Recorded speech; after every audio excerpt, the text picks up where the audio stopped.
کہ جب حضور ہجرت فرما کر مدینہ میں تشریف لے گئے تو مدینہ کے قرب و جوار کی جو بستی تھی وہ یہود و نصارہ پر مشتمل تھی. مدینہ کے پڑوس میں ایک بستی ہے کہ جس کو نجران کہتے ہیں. نجران کے عیسائیوں کا ایک ٹولہ، ایک گروپ، ایک سکالوں کی جماعت، علماء کی جماعت، وہ وفد حضور کی بارگاہ میں حاضر ہوا.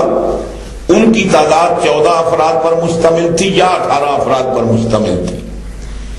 یہ لوگ حضور کے پاس بحث و مباحثہ کرنے کے لیے، مناظرہ کرنے کے لیے، گفتگو کرنے کے لیے آئے.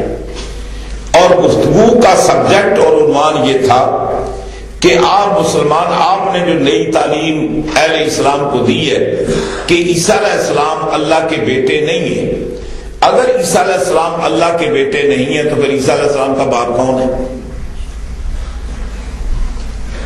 یہ سوال لے کر سرکار کی بارگاہ میں حاضر ہوئے. گفتگو کا سلسلہ جاری رہا. سرکار دو عالم صلی اللہ علیہ وآلہ وسلم نے اس کے جواب میں انہیں یہ بات ارشاد فرمائی کہ اگر یہ اصول تسلیم کر لیا جائے کہ جس کا باپ نہ ہو اس کا باپ اللہ ہے، تو پھر آدم عیسیٰ علیہ السلام کی ماں بھی تو ہے نا، صرف باپ نہیں ہے. لیکن آدم علیہ السلام کی وہ ذات ہے کہ جن کی ماں بھی نہیں ہے اور باپ بھی نہیں ہے. وہ بدرجہ ہونا اللہ کے بیٹے ہونے چاہیے. جبکہ تمہارا بھی عقیدہ یہ ہے کہ تم آدم علیہ السلام کو اللہ کا بیٹا ابن اللہ نہیں مانتے. حضور نے یہ جواب ارشاد فرمایا. حضور کی تائید میں کلام پاک کی آیت نازل ہوئی. اللہ تعالیٰ ارشاد فرماتا ہے کہ اِنَّ مَثَلَ عِیسیٰ عِندَ اللَّهِ كَمَثَلِ آدَمَ خَلَقَهُ مِن تُرَابٍ. عیسیٰ علیہ السلام کی مثال آدم علیہ السلام کی طرح ہے کہ اللہ تعالیٰ نے آدم علیہ السلام کو مٹی سے پیدا کیا. بتانا یہ ہے کہ یہاں ماں تو موجود ہے نا، وہاں ماں بھی نہیں ہے اور باپ بھی نہیں ہے. اور اگر باپ نہ ہونے کی وجہ سے عیسیٰ علیہ السلام اللہ کے بیٹے ہیں تو پھر خاتم بدان یہ کہہ لو کہ آدم علیہ السلام کی ماں باپ دونوں نہیں ہیں، اس کے دونوں خدا ہے. جبکہ تمہارا بھی یہ عقیدہ نہیں ہے. بہرحال گفتگو کا کوئی رزلٹ، کوئی نتیجہ برآمد نہیں ہوا. انہوں نے گفتگو رہی لیکن تسلیم نہ کی. جب آدمی ضد پر اناد پر اتر آئے اور یہ طے کر لے کہ مجھے بات نہیں مانی تو ظاہر ہے اس کو کوئی منوا نہیں سکتا. خداوند قدوس نے اپنے حبیب کو ایک ترکیب بتائی. اے محبوب، ہم آپ کو طریقہ بتاتے ہیں. یہ جو باتیں مناظروں سے جن کا فیصلہ نہیں ہوتا، مجادلے سے فیصلہ نہیں ہوتا، مباحثے سے فیصلہ نہیں ہوتا، ان باتوں کا بہترین فیصلہ میدانوں میں ہوتا ہے. ہم آپ کو طریقہ یہ بتاتے ہیں کہ آپ نجران کے عیسائیوں سے یہ کہیں کہ چلو ایسے کرتے فَقُلْ تَعَالُوا نَدْعُو، کہ اے محبوب آپ انہیں فرما دیجئے کہ آ جاؤ، میدان میں نکل کر آتے ہیں. نَدْعُو أَبْنَاءَنَا وَأَبْنَاءَكُمْ، ہم اپنے بیٹوں کو لاتے ہیں، تم اپنے بیٹوں کو لاؤ. وَنِسَاءَنَا وَنِسَاءَكُمْ، ہم اپنی عورتوں کو لاتے ہیں اور تم اپنی عورتوں کو لاؤ. وَأَنفُسَنَا وَأَنفُسَكُمْ، ہم بذات خود بنفس نفیس نکل کر میدان میں آتے ہیں، تم بھی آؤ. اور پھر کیا کریں؟ ثُمَّ نَبْتَهِلْ، پھر ہم بھی اور تم بھی مل کر گڑ گڑا کر اللہ تعالیٰ کی بارگاہ میں دعا کریں اور یہ دعا کریں کہ باری تعالیٰ جو سچا ہے اس کو کامیابی عطا فرما، جو جھوٹا ہے اس کو تباہ و برباد فرما دے. ثم نجعل، پھر ثم نبتہل، پھر ہم بڑے گڑ گڑا کر اللہ تعالیٰ کی بارگاہ میں دعا کریں. فنجعل لعنت اللہ علی الکاذبین، اور پھر ہم جھوٹے پر اللہ کی لعنت بھیجیں.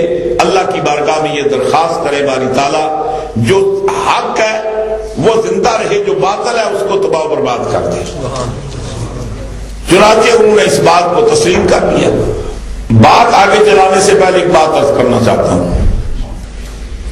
نجران کے عیسائی مدینہ کے رہنے والے نہیں تھے، میلوں دور کی مسافت پر تھے. 14 افراد یا 18 افراد پر علماء، پڑھے لکھے سکالر آئے تھے گفتگو کرنے کے لیے. اور ان کے اندر اس وقت عیسائیوں کا پاپا اعظم جو پوری دنیا عیسائیت کا سربراہ تھا، جس کا نام تھا اسقف اعظم عبد المسیح، وہ ان کا انچارج تھا، یہ سارے آئے۔ جب خدا بندے قدوس نے یہ نصاب بتایا کہ تم بھی اپنے بیٹوں کو لاؤ، ہم بھی اپنے بیٹوں کو لاتے ہیں، وہ تو بیٹے ساتھ لائی نہیں تھی۔ اللہ تعالیٰ فرماتا ہے کہ تم بھی اپنی عورتیں لاؤ، ہم بھی لاتے ہیں، وہ مستورات کو ساتھ نہیں لائے تھے۔ اب نصاب وہ بتانا جو ایک پارٹی پورا ہی نہیں کر سکتی، یعنی جب کہ وہ بیٹے نہیں لائے، عورتیں ساتھ نہیں لائے، تو اب اس کا مطلب یہ ہے کہ وہ دوبارے واپس جاتے اپنے علاقے میں اور پھر اپنے بچوں اور عورتوں کو لے کر آتے۔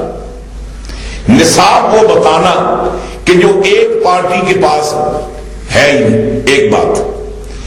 دوسری بات، اللہ تعالیٰ نے جو نصاب متعین کیا، سرکار دو عالم صلی اللہ علیہ وآلہ وسلم کو خدا بند قدوس نے 3 بیٹے یا 4 بیٹے یا 5 بیٹے عطا فرمائے۔ مائی صاحبہ حضرت سیدہ خدیجہ الکبریٰ سلام اللہ علیہا، آپ کے بطن انور سے اللہ تعالیٰ نے حضور اکرم صلی اللہ علیہ وسلم کو 2 بیٹے یا 4 بیٹے عطا فرمائے، حضرت قاسم، حضرت عبداللہ، اور 2 کے نام ہے طیب اور طاہر۔ بعض مورخین فرماتے ہیں کہ طیب و طاہر یہ دونوں حضرت عبداللہ کی لقب ہے۔ اگر یہ ان کے لقب ہے تو پھر کتنے ہوئے؟ 2 بیٹے ہوئے، یعنی حضرت عبداللہ کے القاب ہے۔ اور اگر یہ علادہ نام ہے تو کتنے ہوئے؟ 4 ہوئے۔ ان 4 اگر ہوئے یا 2 ہوئے، سب کا انتقال مکہ معظمہ میں بچپنے میں ہو گیا۔ یہ مبالغہ مدینہ میں پیش آ رہا ہے، یعنی یوں سمجھیے کہ سرکار دو عالم صلی اللہ علیہ وسلم کی اب دنیا میں کوئی نرینہ اولاد موجود نہیں ہے۔ تو جب حضور کی اولاد ہی موجود نہیں، کوئی بیٹا ہی نہیں، تو پھر خدا بند قدوس کا یہ کہنا معقول، ان کو کہہ دو کہ ہم بھی بیٹے لاتے ہیں اور تم بھی بیٹے لاؤ۔ معلوم یہ ہوا کہ اللہ کے نزدیک سرکار کے بیٹے تھے۔ اگر حضور کے بیٹے نہ ہوتے تو خدا بند قدوس کا یہ حکم دینا یہ اللہ تعالیٰ کی عظمت پر نقص وارد ہوتا ہے۔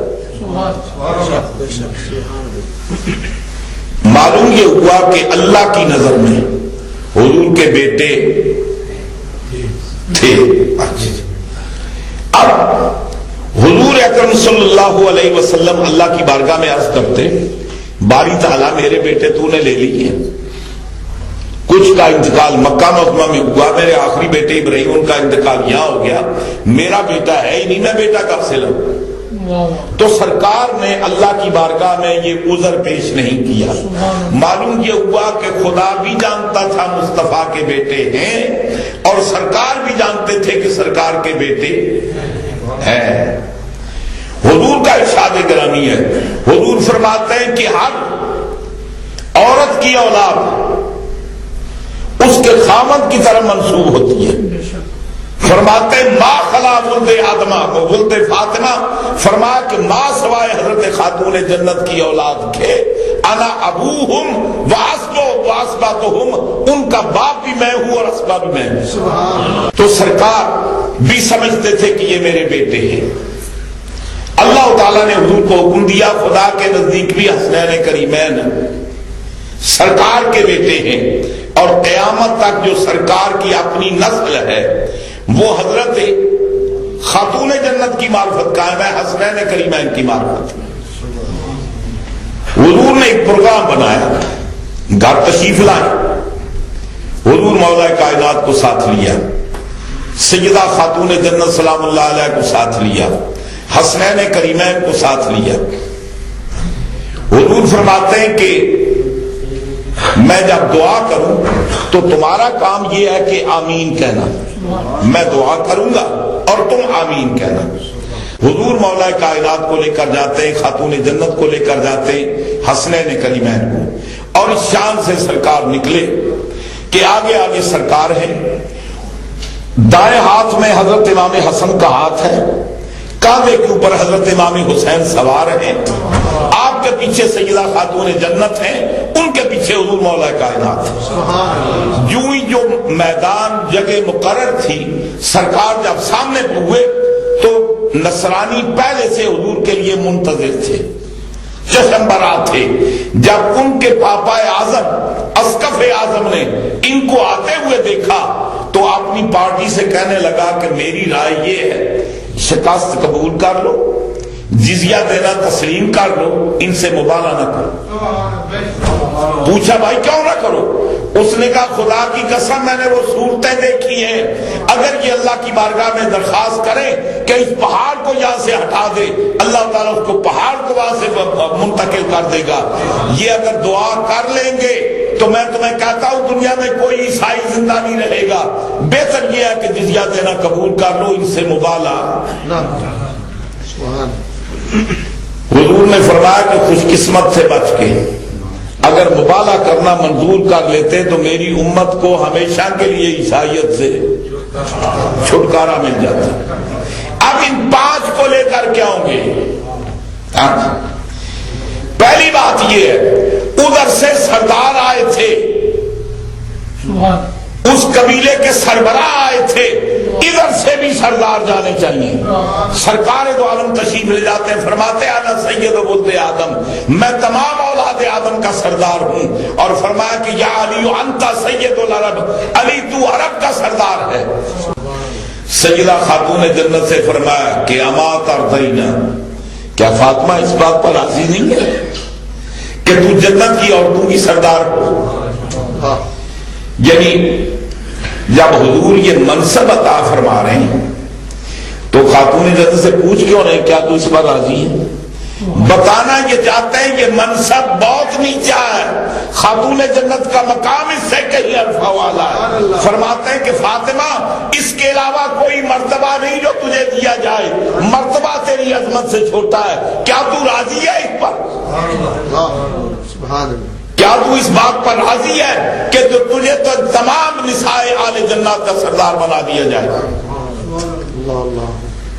حسنین کریمین کے بارے میں حضور فرماتے ہیں، یہ متعدد کتاب کتب حدیث کے اندر حدیث سے حضور فرماتے ہیں الحسن والحسین سیدا شباب آل الجنہ، یہ دونوں میرے شہزادے جنت کے نوجوانوں کے سردار۔